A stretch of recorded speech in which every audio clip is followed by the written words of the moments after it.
Hello दोस्तों, स्वागत है आप सभी के इस सेशन में। Indian economy and Indian financial system के इस सेशन में हम हमारी discussion on chapter 6 of module A, that is globalisation and its impact on India, इसे कंटिन्यू कर रहे हैं। तो इम्पैक्ट क्या था ग्लोबलाइजेशन का इंडिया पे, एंड कुछ टर्म्स जो ग्लोबलाइजेशन से जुड़े हुए हैं वो हम देख रहे हैं। इम्पैक्ट थोड़ा बहुत हम पिछले सेशन में देख चुके हैं कि कैसे ग्लोबलाइजेशन आया था इंडिया में। आप अगर उसको नहीं देखे हो, उस सेशन को नहीं देखे हो, तो you can watch it on our YouTube channel, right. तो इस सेशन में हम ग्लोबलाइजेशन पर और भी डेप्थ में डिस्कशन करेंगे, इसके इम्पैक्ट्स देखेंगे, क्या चेंजेस आए हैं वो भी देखेंगे। आगे बढ़ने से पहले लेट मी टेल यू कि ये जो सेशन है वो पार्ट है ऑफ आवर फाउंडेशन सीरीज, जो कि फ्री ऑनलाइन क्लासेस जिस सीरीज के तहत हम प्रोवाइड कर रहे हैं on YouTube, completely free. You can watch this classes, जिसमें एक इम्पॉर्टेंट टॉपिक जो एग्जाम में आ सकता है वो, उसके साथ साथ कुछ एमसीक्यूज को प्रैक्टिस कराया जाता है आपको। इससे आपकी जो प्रिपरेशन है इस टॉपिक से रिलेटेड वो होलिस्टिक हो जाती है, अच्छे से आप इस टॉपिक को समझ लेते हो। साथ में आपको ये टाइम टेबल भी दे दिया गया है। तो Monday as well as Thursday को मेघा मैम की पीपीबी की क्लासेस होती हैं। देन निशान सर के एएफएम के क्लासेस ट्यूसडे एंड फ्राइडे को आपको मिल जाएंगे। एंड मेरे वेंसडे एंड सैटरडे को आईआईएफएस की क्लासेस होती है, राइट। तो 7 o'clock इन द इवनिंग आपको ये सेशंस मिल जाएंगे, जहाँ पर एक टॉपिक को होलिस्टिक एक्सप्लेनेशन के साथ साथ एमसीक्यूज के थ्रू प्रैक्टिस करवाया जाता है।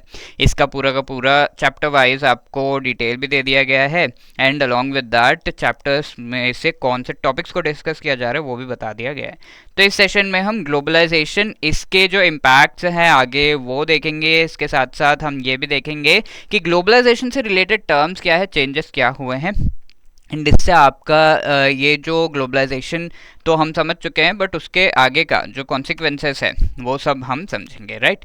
तो क्या बेनिफिट्स है, क्या इम्पैक्ट है। तो पहली बात तो हमें जो रेंज ऑफ प्रोडक्ट्स मिल रहे हैं वो बहुत ज़्यादा मिल रहे हैं। आप शॉपिंग पे जाओगे तो इंडियन ब्रांड्स हैं, साथ में फॉरेन ब्रांड्स भी हैं, राइट। तो ग्लोबलाइजेशन की वजह से ही हुआ है ना ये। तो रेंज ऑफ प्रोडक्ट ज़्यादा है और कंपटीशन बढ़ रहा है, इस वजह से सभी को कॉम्पिटिटिव एंड बेटर क्वालिटी के प्रोडक्ट्स लाने पड़ते हैं। प्रोडक्ट्स की क्वालिटी भी बढ़ रही है रेंज के साथ साथ। इसके साथ साथ प्रोडक्ट सारे ऑनलाइन भी आपको प्रोवाइड हो रहे हैं आज के डेट में, जहाँ ई कॉमर्स बहुत ही ज़्यादा डेवलप कर चुका है। ऑल्दो कई बार ऐसा भी होता है कि हम ऑर्डर कुछ करते हैं, मिल कुछ जाता है।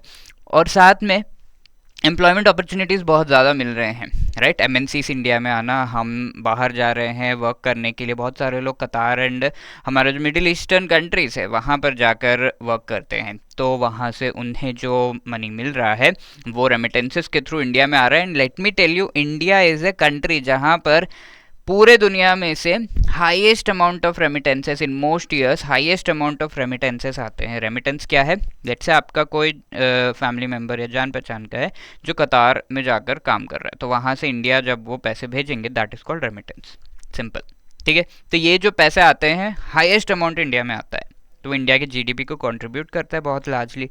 तो दैट इज़ वन थिंग। और ये जो एम्प्लॉयमेंट है वो बेटर पेइंग है, पैसे ज़्यादा कमाकर वापस आते हैं, राइट। और एमएनसीज में काम करोगे तो ज़्यादा पैसे मिलेंगे, राइट। तो कई बार ऐसा होता है मोस्ट ऑफ द केसेस में। साथ के साथ transformation of the human resource and as well as हमारा जो इकोनॉमिक कंडीशन है, सब कुछ ट्रांसफॉर्म हो रहा है। बेटर टेक्नोलॉजी, हम जैसे अगर ग्लोबलाइज नहीं होते, किसी कंट्री से जुड़े हुए नहीं होते, तो खुद से टेक्नोलॉजी डेवलप करने में बहुत समय लगता।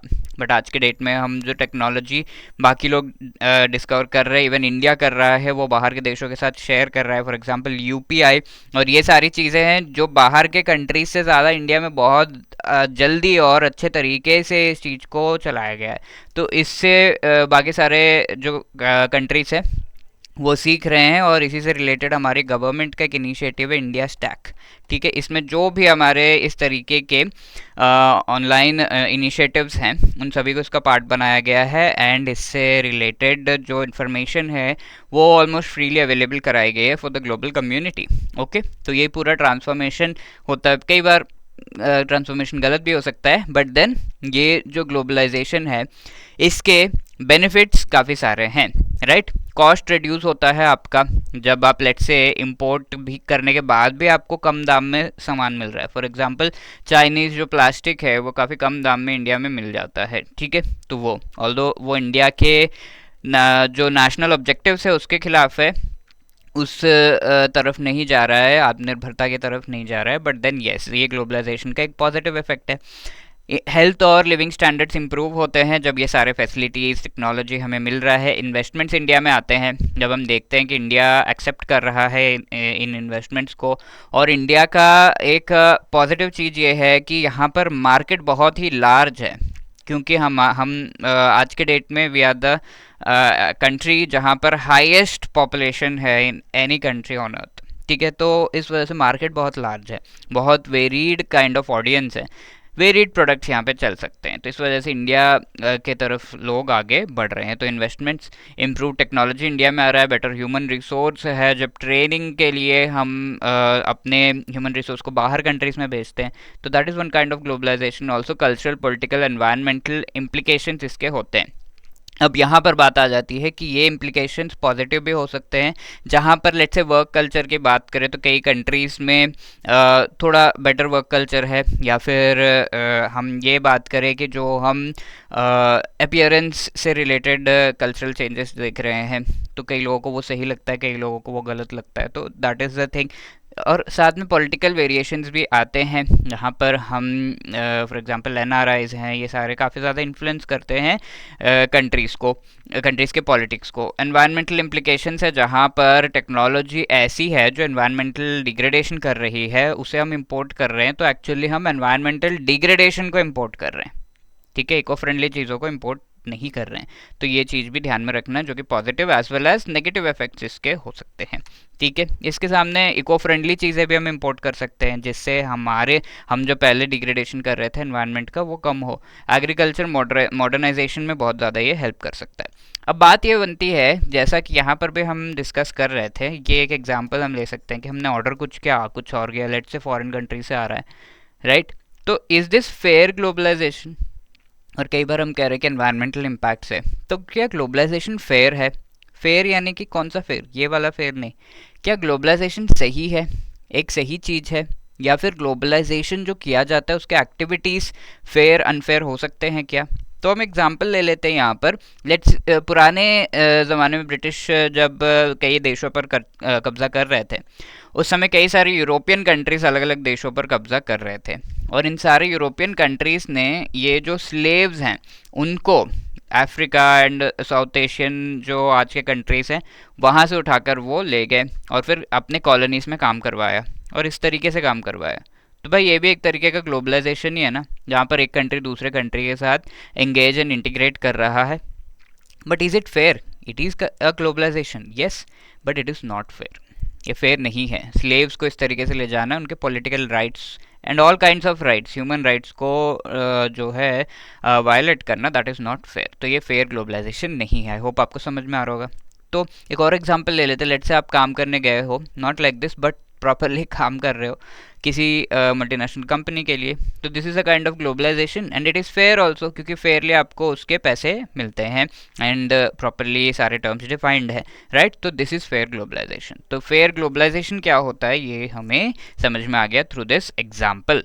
ओके अब ग्लोबलाइजेशन के कुछ कॉन्सिक्वेंसेस भी हैं। आज के डेट में अगर हम देखें तो हम रिवर्स जा रहे हैं, डी ग्लोबलाइज हो रहे हैं।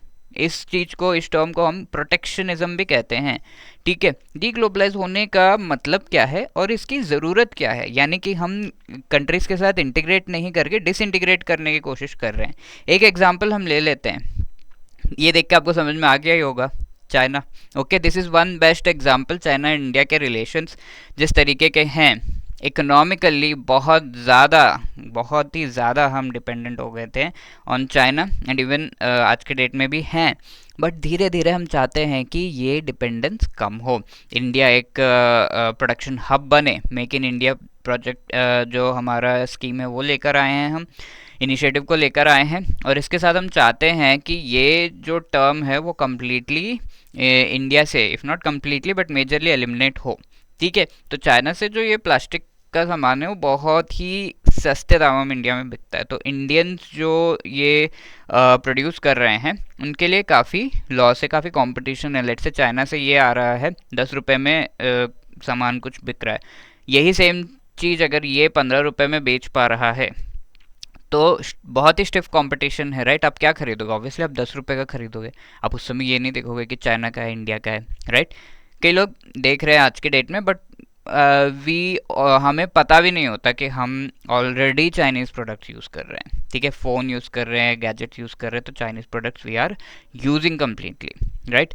तो that is good also for us, क्योंकि बहुत ही पास में हमारा मैन्युफैक्चरिंग बहुत ही बड़ा हब है चाइना, तो वहाँ से हम ले रहे हैं बहुत आराम से, बहुत ज़्यादा हमें इंपोर्ट एक्सपोर्ट करने में बहुत ज़्यादा खर्चा नहीं होता है, ट्रांसपोर्टेशन का खर्चा नहीं है, ये सारी चीज़ें।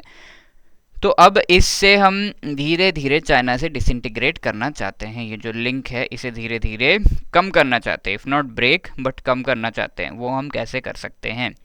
वो किया जा सकता है बाय यूजिंग टैरिफ्स। टैरिफ यानी कि इस पर ड्यूटी लगा दी जाए, इंपोर्ट ड्यूटी, यानी कि भाई जितना भी आप लेकर आओगे उस पर हम 10 रुपये एक्स्ट्रा जो है इंपोर्ट ड्यूटी लगाएंगे। तो अब ये क्या हो गया, 20 रुपये का हो गया, सामने अपना क्या था 15, तो कौन सा खरीदेंगे, 15 खरीदेंगे, तो इंपोर्ट ड्यूटी हमने लगा दी, उसे हम टैरिफ कहते हैं। इसके अलावा हम कोटाज भी मेंशन कर सकते हैं कि भाई चलो 10 रुपये में आपका सामान बिक रहा है, 10 जो है बकेट के आगे आप नहीं भेज सकते इंडिया में।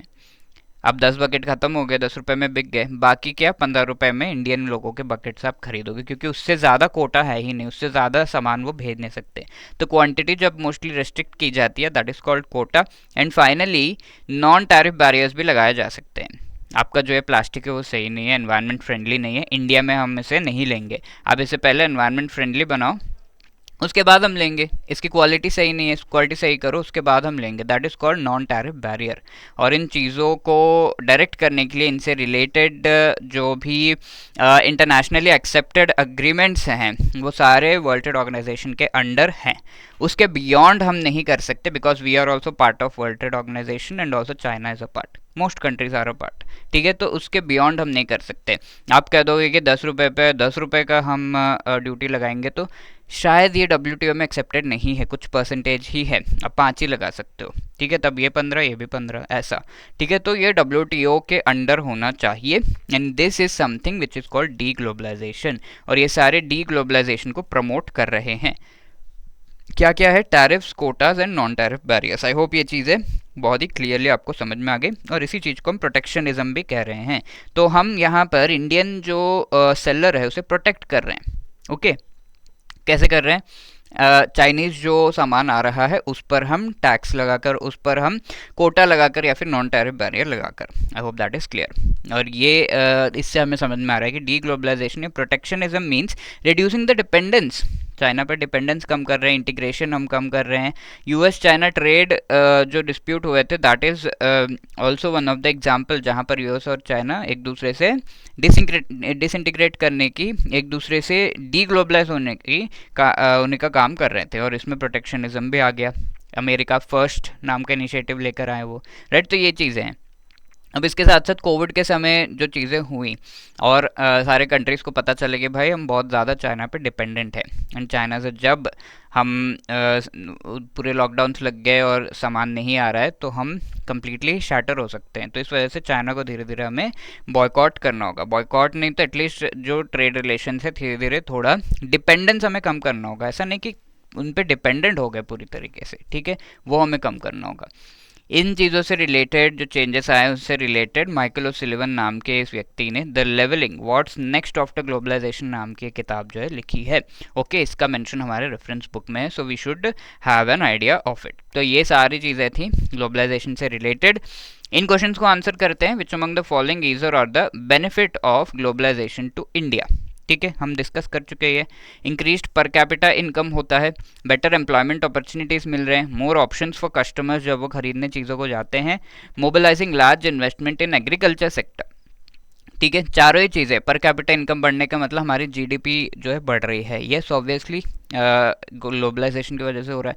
बेटर अपॉर्चुनिटी एमएनसीज में मिल रहा है, और ऑप्शंस है, इंडियन ब्रांड, चाइनीज़ जो फॉरेन ब्रांड है वो भी है, वो चीज़ें हम देख रहे हैं, एंड इन्वेस्टमेंट्स भी हो रहे हैं। तो चारों ही चीज़ें सही है यहाँ पर। D 1, 2, 3 and 4 will be the right answer. अब नेक्स्ट देखते हैं, which among the following is or are the requirement for fair globalization. Fair globalization का कॉन्सेप्ट हम समझ चुके हैं, उस कॉन्सेप्ट को अब अप्लाई करने का समय आ गया है इस क्वेश्चन पे। तो देखिए स्टेटमेंट्स पढ़ते हैं। Advantages of globalization are shared equally among nations and people. Let's say 100 रुपये का जो है ग्लोबलाइजेशन की वजह से प्रॉफिट हो रहा है, 100 रुपये में से 90 रुपीज़ खाली डेवलप्ड कंट्री को जा रहा है, तो वो गलत है ना। डेवलपिंग कंट्रीज को भी जाना चाहिए, डेवलप्ड को 50, डेवलपिंग को 50, या फिर जितना जो डिजर्व करता है उतना तो मिलना चाहिए। तो वो चीज़ बताई गई है यहाँ पर। Yes, that is fair globalization. Government measures must safeguard the interest of all citizens. ठीक है, सारे सिटीजन्स के इंटरेस्ट को गवर्नमेंट मेजर्स सेफ गार्ड करने चाहिए। अब लेट से हम चाइनीज़ प्रोडक्ट्स का पूरा खुला जो है अलाउ कर दे और वो सारा प्रोडक्ट यहाँ पे डंप करके चले जाएंगे, 10 के 5 रुपये में अब बकेट बिकने लगेगा। तो ऐसे में क्या होगा, जो 15 रुपये का बेच रहा है इसको पूरा लॉस होगा। तो गवर्नमेंट को स्टेप इन करना पड़ता है और इस चीज़ को फेयर बनाना पड़ता है। Yes, that is also correct. Fair, inclusive, democratically governed activities of globalization. जो भी एक्टिविटीज़ हम कर रहे हो फेयर से ही होना चाहिए। Inclusion of sound institutions are required. और ये सारा कुछ हम क्या कर रहे हैं, WTO के ऑस्पाइसेस के अंडर कर रहे हैं। तो ऐसे इंस्टीट्यूशंस को एस्टैब्लिश करके ही हम ग्लोबलाइजेशन को फेयर बना सकते हैं। तो this is also correct. So इस वजह से 1, 2, 3 and 4 D will be the right answer here also. अभी थर्ड क्वेश्चन आपके लिए होमवर्क है। Which among the following is not a protectionism measure. Protectionism यानी डी ग्लोबलाइजेशन की जो हमने बात की थी। ऑप्शंस क्या है, increase tariff, increase quota, increase non tariff barriers लगाना, या फिर इंक्रीज कैपिटल अकाउंट कन्वर्टेबिलिटी। ठीक है, तो इनमें से 3 की बात तो हम कर चुके हैं। चौथा जो है इंक्रीज्ड कैपिटल अकाउंट कन्वर्टेबिलिटी, इसके बारे में मैं बता देता हूँ। तो जो इंटरनेशनल ट्रांजैक्शंस होते हैं वो ट्रांजैक्शंस 2 टाइप्स के होते हैं। पहला क्या होता है, करंट अकाउंट के ट्रांजैक्शंस होते हैं, और दूसरा टाइप क्या है, कैपिटल अकाउंट के ट्रांजैक्शंस होते हैं। ठीक है, तो ये करंट अकाउंट के ट्रांजैक्शंस क्या है, वो टेम्परेरी एज वेल एज छोटे ट्रांजैक्शंस होते हैं, छोटे अमाउंट के। लेट से 100 रुपये का हो रहा है, 100 करोड़ का जब हो रहा है तो वो उसे हम कैपिटल अकाउंट कहते हैं, कैपिटल अकाउंट में जो है कंसिडर करते हैं। तो these are called current and capital account. तो इन अकाउंट्स में कन्वर्टेबिलिटी की बात की गई है। कन्वर्टेबिलिटी का मतलब है ये ट्रांजैक्शन करने के लिए लेट से 100 डॉलर्स मुझे भेजने हैं US में, तो मेरे पास लेट से 8,000 रुपये हैं, तो उनको मैं कन्वर्ट करूंगा और फिर 100 डॉलर्स में US भेजूंगा। Okay, because the exchange rate is 80:1, ये हम जानते हैं, या फिर 85 जो भी रेट है उसके हिसाब से। तो 100 डॉलर मैंने कन्वर्ट कर लिए। ठीक है, अब लेट से 100 करोड़ रुपये, तो 8,000 करोड़ रुपये मुझे जो है कन्वर्ट करना होगा इंटू 100 करोड़ डॉलर्स, राइट। तो ये मुझे भेजना है। तो यहाँ पर कन्वर्टेबिलिटी से जो है थोड़ा सा ये लगता है कि अगर लेट से किसी के पास ऐसा पैसा है जो कि ब्लैक मनी है और वो इस तरीके से सेंड कर रहा है, तो वो चीज़ तो गवर्नमेंट को ध्यान देना चाहिए उस पर। इस वजह से कैपिटल अकाउंट पे ये जो कन्वर्टेबिलिटी है उस पर एक सीलिंग लगाई गई है, एक लिमिट है, उसके बियॉन्ड कैपिटल अकाउंट कन्वर्टेबिलिटी नहीं की जा सकती। ओके, तो ये तो बात हो गई कन्वर्टेबिलिटी की। और कन्वर्टेबिलिटी होता क्या है, अब लेट से कन्वर्टेबिलिटी को हमने बढ़ा दिया, यानी कि पहले मैंने कहा था 8,000 करोड़ रुपए तक ही कर सकते हैं, 10,000 करोड़ तक आप जो है ये कन्वर्ट कर सकते हो पैसे और फॉरेन भेज सकते हो। तो क्या ये प्रोटेक्शनिज्म है या फिर प्रोटेक्शनिज्म का एक मेजर नहीं है, वो आपको देखना होगा। कन्वर्टिबिलिटी बढ़ाने पे ट्रेड और रिलेशन बाकी कंट्रीज के साथ बढ़ेगा या कम होगा, थोड़ा सा सोचना पड़ेगा, थोड़ा सा ट्रिकी है। Try to answer this question, comment section में ज़रूर मुझे बताइए। थोड़ा सा ट्रिकी एंड चैलेंजिंग क्वेश्चन आपके लिए लेकर आया था मैं।